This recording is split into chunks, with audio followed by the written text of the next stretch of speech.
जय जगन्नाथ। हे मोर जगन्नाथ प्रेमी बंधुगण, आमे बा कौन देवा मणिमा को ए सृष्टि परा तांकर। तथापि किछि लोक अछंती जगन्नाथ को बहुत मूल्यवान उपहार दियंती। जेमिति काली जने माटीए श्रीमंदिर को 1 केजी 629 ग्राम एक कारुकार्य शोभित रूपा शंख दान करिसंती।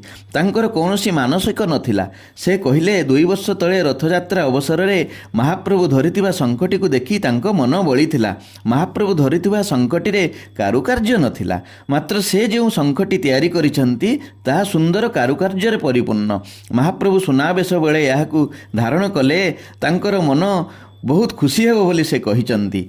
भक्तगण जानी थांतु, शंख ध्वनि एक पवित्र ध्वनि। शंख पूजा कले आर्थिक संकट दूर हुए, परिवार रे शांति विराजमान करे, शत्रु दमन होती। एहीपरि सुंदर सुंदर कथा सुनिया पई जगन्नाथंकर ए चैनल टी को सब्सक्राइब करंतु। जय जगन्नाथ, जय जय जगन्नाथ।